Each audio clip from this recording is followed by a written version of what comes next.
Hi, I'm Crystalyn. Welcome to my studio. My business is called Crystalyn Kae Accessories, and I focus on sustainable accessories made from reclaimed materials that I find in a variety of places.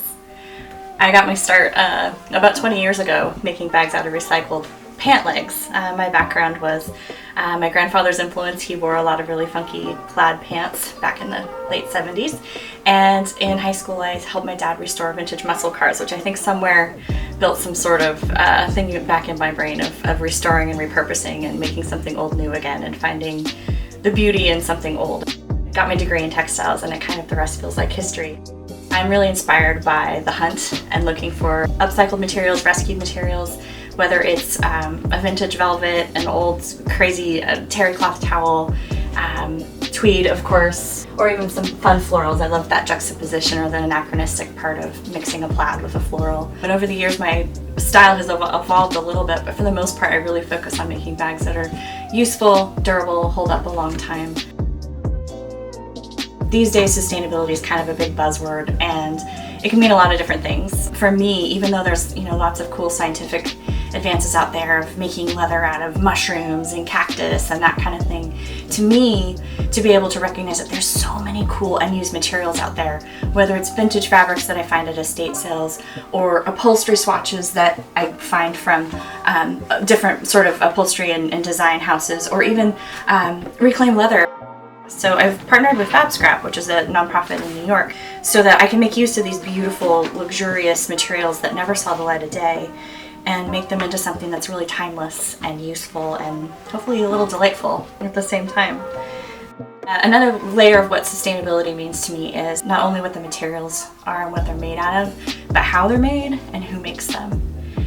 How they're made would be specialized machinery, specialized equipment. I use industrial sewing machines. I actually use vintage ones that kind of evolved over time from having a new one to discovering, again, like the materials. Sometimes they inspire me. There's tons of amazing machinery out there that was used in factories back in the day that no one knows how to use or don't take the time to use.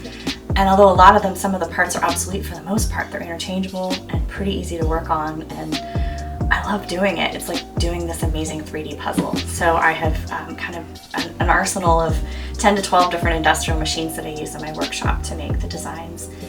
Sometimes I'll buy a machine and say, oh, what can I do with this? And then restore it and figure out what to do with it later. So as long as I keep everything contained in my studio, I think I won't turn into a hoarder. And then lastly, just who makes it. I have a balance of an in-house team where we work together on developing designs and making small batches of things. I usually make the first 10 or 12 samples in-house when we're developing a new design until we perfect it and send out a few guinea pigs and prototypes to make sure that we like it.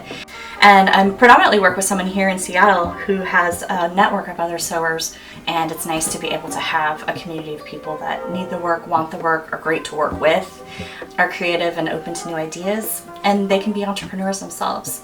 In-house team happens to be that way as well. I really enjoy having that kind of energy here. I think that it kind of brings more of a collaborative nature to what I'm doing, and it makes it feel a little more like family. I think what draws people to my designs initially are the colors and the textures and just kind of overall the aesthetics of the bag. But once they start using it, they really enjoy and value the matter of functional pockets that fit the things that you need, sturdy zippers that you can rely on, straps that are adjustable and don't fall off of your shoulder, just how useful they are and how they'll melt into your life every day.